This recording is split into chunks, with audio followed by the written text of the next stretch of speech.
ನಮಸ್ಕಾರ Karnataka, welcome back to our YouTube channel. After a long time video ಮಾಡ್ತಿದ್ದೀನಿ. So background skip ಮಾಡಿಬಿಡಿ, background ನೋಡೋಕೆ ಹೋಗ್ಬಿಡಿ. ತುಂಬ ಖರಾಬಾಗಿದೆ. ಇವತ್ತೇನಪ್ಪ ಅಂತಂದರೆ ವೀಡಿಯೋ ಒಂದು ಮೊಬೈಲ್ ಹೋಲ್ಡರ್ ತೊಗೊಂಡಿದ್ದೀನಿ. ಅದು ಹ್ಯಾಂಡಲ್ ಬಾರ್ಗೆ ಲಾಂಗ್ ಎಲ್ಲ ಹೋಗ್ತೀನಿ, ಮತ್ತು ಇಲ್ಲಿ ಲೋಕಲ್ ಬ್ಯಾಂಗ್ಳೂರಲ್ಲಿ ಸುತ್ತಾಡಬೇಕಂದ್ರೆ ಮೊಬೈಲ್ ಹೋಲ್ಡರ್ ಬೇಕೆ. ಇದು ಅಂತೂ ಕಿತ್ತೋಗಿದೆ ನೋಡಿ, ಫುಲ್ಲು ಆಚೆ ಈಚೆ ಸೌಂಡ್ ಆಗ್ತದೆ. ಮಕ್ಕಳು ಟಾರ್ಚರ್ ಜಾಸ್ತಿ ಇಲ್ಲಿ ಆ್ಯಕ್ಚುಲಿ. ಹಿಂಗೆ ಇದು ಅದಕ್ಕೆ ಹೋಲ್ಡರು. ಮತ್ತೇನಪ್ಪ ಅಂತಂದರೆ ಚೈನ್ ಲೂಪ್ ಮಾಡೋಣ ಅಂತ. ಸೊ ಅದ್ರದ್ದೇ ಪಾರ್ಸೆಲ್ ಪ್ಯಾಕ್ ಇದು. ಓಪನ್ ಮಾಡೋಣ ಫಸ್ಟ್. ನಮ್ಮ ಬೈಕ್ಗೆ ಚೈನ್ ಲೂಪ್ ಇಲ್ಲಿ ತನಕ ನಾನು ಆ್ಯಕ್ಚುಲಿ ಮಾಡೇ ಇಲ್ಲ, ಫಸ್ಟ್ ಟೈಮ್ ಮಾಡ್ತಿರೋದು. ಓಪನ್ ಮಾಡಿ ನೋಡೋಣ ಏನೆಲ್ಲ ಇದೆ ಅಂತ. ಫಸ್ಟ್ ಬಂದು ಇದರಲ್ಲಿ 2 ಲೂಬ್ ಇದೆ, ಮತ್ತೊಂದು ಬ್ರಷ್. ಅಮೆಝಾನಲ್ಲಿ ಆರ್ಡರ್ ಮಾಡಿದ್ದೀನಿ. ಬೇಕಂದರೆ ಡಿಸ್ಕ್ರಿಪ್ಷನ್ ಕೆಳಗಡೆ ಹಾಕಿಟ್ಟಿರ್ತೀನಿ ಲಿಂಕ್, ಅದನ್ನು ನೋಡ್ಕೊಳ್ಳಿ. ತುಂಬ cheap and best. First C1 ಮತ್ತು C2 ಎರಡಿದೆ ಇದರಲ್ಲಿ. ಆಮೇಲೆ ಒಂದು ಸಿಂಗಲ್ ಬ್ರಷ್. ಟೋಟಲ್ ಇದರಲ್ಲಿ 2 ಲೂಬ್ ಆವಾಗಲೇ ಅಂದಂಗೆ. ಸಿ ಒನ್ ಬಂದುಬಿಟ್ಟು ಫಸ್ಟ್ ಯೂಸ್ ಮಾಡ್ತೀವಿ ನಾವು ಕ್ಲೀನಿಂಗಿಗೆ, ಚೈನ್ ಕ್ಲೀನ್ ಮಾಡೋಕ್ಕೆ. ಆಮೇಲೆ ಬ್ರಷಲ್ಲೆಲ್ಲ ಕ್ಲೀನ್ ಮಾಡಿದ ನಂತರ C2 ಲಾಸ್ಟ್ ಫೈನಲ್ ಟಚ್ ಇದು. ಫೈನಲಲ್ಲಿ ಇದು ಸ್ಪ್ರೇ ಮಾಡಿದರೆ ಆಯಿತು. Simple matter. C1 first use ಮಾಡಿ, ಆಮೇಲೆ ಬ್ರಷಲ್ಲಿ ಫುಲ್ ಗಾಡಿನ ಕ್ಲೀನ್ ಮಾಡಿಬಿಟ್ಟು ಆಮೇಲೆ C2 ಯೂಸ್ ಮಾಡ್ತೀವಿ ಅಷ್ಟೇ.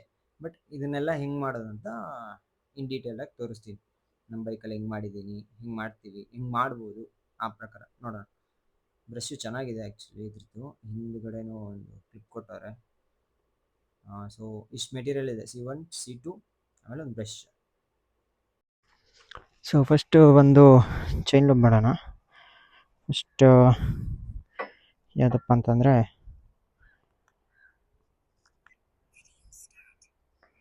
ನಾನು C1 ತೊಗೊಂಡಿದ್ದೀನಿ. C1 ಬಂದುಬಿಟ್ಟು ಫಸ್ಟು ಚೈನ್ ಕ್ಲೀನ್ ಮಾಡ್ತಿದ್ದು. ಏನಂದರೆ ನ್ಯೂಟ್ರಲಲ್ಲಿಟ್ಟು ಮಾಡ್ಬೋದು, ಇಲ್ಲ ಹಾಗೆ ಮಾಡ್ತೀರಂದರೆ ಬೆಸ್ಟ್. ಏನಂತಂದರೆ ನೋಡ್ಬೋದು ವೀಡಿಯೋದಲ್ಲಿ ಇವಾಗ ನೀವು ಇಲ್ಲೇ ಇಷ್ಟು ರಸ್ಟ್ ಹಿಡ್ದಿದೆ ಅಂತ ಗಾಡಿದು.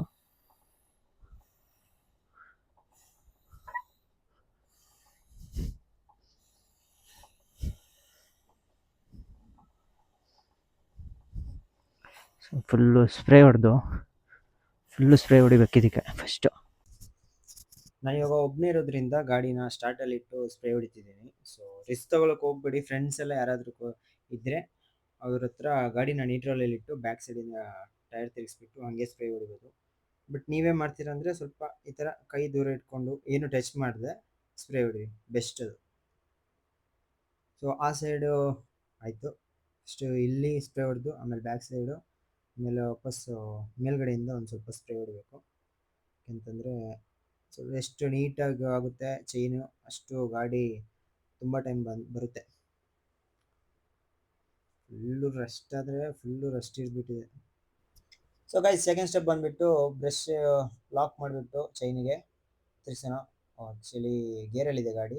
ಫಸ್ಟು ನ್ಯೂಟ್ರಲ್ ಮಾಡಿಬಿಟ್ಟು ಆಮೇಲೆ ಬ್ಯಾಕ್ ಟೈರ್ನ ಫ್ರಂಟಿಗೆ ರೋಲ್ ಮಾಡಿಕೊಂಡು ಹಾಗೆ ಕ್ಲೀನ್ ಮಾಡಿಬಿಡೋಣ. ಫಸ್ಟ್ ಚೈನಿಗೆ ಬ್ರಷ್ನ ಲಾಕ್ ಮಾಡಿಬಿಡಿ, ನೀಟಾಗಿ ಕ್ಲೀನ್ ಆಗುತ್ತೆ. ಸ್ವಲ್ಪ ಟೈಟ್ ಇರುತ್ತೆ, ಬಟ್ ಅದು ನೀಟಾಗಿ ಕ್ಲೀನ್ ಆಗ್ತಿರುತ್ತೆ. ಅದಕ್ಕೇನು ಥಿಂಕ್ ಮಾಡೋಕೆ ಹೋಗ್ಬೇಡಿ, ಏನೋ ಚೈನ್ ಟೈಟ್ ಆಗ್ತಿದೆ ಹಂಗೆ ಹಿಂಗೆ ಅಂತ ಏನಿಲ್ಲ, ಅದು ಕ್ಲೀನ್ ಆಗ್ತಿರುತ್ತೆ.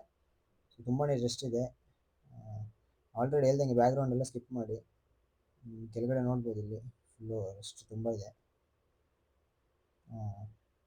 ಊರಲ್ಲೆಲ್ಲ ಇದ್ರೆ ಆರಾಮಾಗಿ ಜಾಗ ಇರುತ್ತೆ, ನೀಟಾಗಿ ಮಾಡ್ಬೋದು ವೀಡಿಯೋ.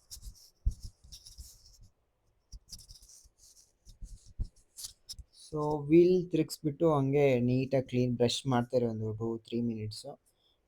ಸೊ ಚೈನ್ ಎಷ್ಟು ಕ್ಲೀನ್ ಮಾಡ್ತೀವಿ ಅಷ್ಟು ತುಂಬ ನೀಟಾಗಿಬಿಡುತ್ತೆ. ಆಮೇಲೆ ವಾಪಸ್ ರಿವರ್ಸ್ ತಿರುಗಿಸ್ಬಿಟ್ಟು ಚಿಕ್ಕ ಬ್ರಷ್ ಇದೆ ಅಲ್ಲಿ ನೋಡಿ, ತೋರಿಸ್ತೀನಿ. ಅದರಲ್ಲಿ ಮೇಲ್ಗಡೆ ಸ್ವಲ್ಪ ಸ್ವಲ್ಪ ಕ್ಲೀನ್ ಮಾಡ್ತಾ ಹೋಗಿ, ಓಕೆನಾ. ಸೊ ಕೆಳಗಡೆ ಮಣ್ಣಿದ್ದು ಅಷ್ಟು ರಸ್ಟ್ ಕೆಳಗಡೆ ಬಿದ್ದಿದೆ. ಸೊ ನೆಕ್ಸ್ಟ್ ಸ್ಟೆಪ್ ಏನಪ್ಪ ಅಂದರೆ ಥರ್ಡ್ C2ನ ಬಂದುಬಿಟ್ಟು ಈ ಸೈಡು ಆವಾಗಲೇ ಹೇಳ್ದಂಗೆ ಬ್ಯಾಕ್ ಟೈರ್, ಬ್ಯಾಕ್ ಸೈಡ್, ಗಾಡಿ ಬ್ಯಾಕ್ ಸೈಡ್ಗೆ, ಮತ್ತು ಫ್ರಂಟ್ ಇಲ್ಲಿ ಈ ವೀಲ್ಗೆ. ನೆಕ್ಸ್ಟ್ ಬಂದುಬಿಟ್ಟು ಮೇಲ್ಗಡೆ. ಸೊ ಚೈನು ಎಲ್ಲೆಲ್ಲ ಸ್ಪೇಸ್ ಸಿಗುತ್ತೆ ನಿಮಗೆ, ನಿಮ್ಮ ಗಾಡಿ ಮೇಲೆ ಡಿಪೆಂಡ್. ಇನ್ನೊಂದು, ಎಲ್ಲ ಗಾಡೀಲಿ ಸ್ಪೇಸ್ ಇರಲ್ಲ ಕೆಲವೊಂದು ಗಾಡೀಲಿ. ಸೊ ಆ ಥರ ಇದ್ದಾಗ ಎಲ್ಲಿ ಸ್ಪೇಸ್ ಸಿಗುತ್ತೆ ಅಲ್ಲಿ ಕ್ಲೀನ್ ಮಾಡಿಸಿ. ಓಕೆನಾ. ನಂದು ಇದು ಬಂದ್ಬಿಟ್ಟು ಫುಲ್ ಮ್ಯಾಟ್ ಬ್ಲ್ಯಾಕ್ ಫಿನಿಶ್ ಇದರಿಂದ ನನಗೆ ಪೇಪರ್ ರಡ್ ಪೀಸ್ ಎಲ್ಲ ಹಾಕ್ಬೇಕಂತಿಲ್ಲ. ನೀಟಾಗಿ ಕ್ಲೀನ್ ಆಗುತ್ತೆ ಮತ್ತು ವಾಶಿಗೆ ಇಡ್ತೀನಲ್ಲ ಸ್ವಲ್ಪ ದಿನ ಬಿಟ್ಟು ಕರೆಕ್ಟಾಗಿ ಹೋಗ್ಬಿಡುತ್ತೆ. ಸೊ ಕೆಲವರು ಸಿಲ್ವರ್ ಗಾಡಿ ಪ್ಲೇಟೆಲ್ಲ ಇಲ್ಲಿ ಬಂದು ಸಿಲ್ವರ್ ಇರುತ್ತೆ, ಅವರೆಲ್ಲ ಮ್ಯಾಟ್ ಯೂಸ್ ಮಾಡಿದರೆ ತುಂಬ ಒಳ್ಳೇದು. ಇದು ಮಣ್ಣಿದ್ದು ಇಷ್ಟು ರಸ್ಟ್ ಇದೆ ಗಾಡಿದು. ಸೊ ಪೇಪರ್ ರಟ್ ಏನಾದರೂ ಇಟ್ಟಿದ್ರೆ ನೀಟಾಗಿ ತೋರಿಸ್ತಿದೆ ಇನ್ನೂ ಎಷ್ಟಿರುತ್ತೆ. ನಾವು ಆವಾಗಲೇ ಹೇಳ್ದಂಗೆ ಗಾಡಿ ಸ್ಟಾರ್ಟ್ ಮಾಡಿಬಿಟ್ಟು ಚೈನ್ ಎಲ್ಲ ಇದು ಮಾಡೋಕೆ ಹೋಗ್ಬೇಡಿ. ಕೈಯಲ್ಲಿ ನೋಡಿ ಇಷ್ಟು ಡಸ್ಟ್ ಇದೆ ಅಂತ. ಸೊ ಏನಾದರೂ ಅಕಸ್ಮಾತಾಗಿ ಏನಾದ್ರು ಸಿಕ್ಕಾಕೊಂತು ಏನಾದರೂ ಆಯಿತು ಅಂತಂದರೆ ಅಷ್ಟೇ, ಮತ್ತು ಒಂದು 100-200 ರೂಪಾಯಿ ಉಳ್ಸೋಕೆ ಹೋಗಿ ಏನೇನೋ ಆಗುತ್ತೆ. ಫಸ್ಟ್ ಟೈಮ್ ಯಾರಾದರೂ ನಮ್ಮ ಯೂಟ್ಯೂಬ್ ಚಾನಲ್ನ ನೋಡ್ತಿದ್ರೆ ಅಂದರೆ ಸಬ್ಸ್ಕ್ರೈಬ್ ಮಾಡಿ, ನಿಮ್ಮ ಫ್ರೆಂಡ್ಸಿಗೆ ಶೇರ್ ಮಾಡಿ. ಇದೇ ಥರ ಕಂಟೆಂಟ್ ಬರ್ತಿರುತ್ತೆ. ಜೈ ಹಿಂದ್, ಜೈ ಕರ್ನಾಟಕ.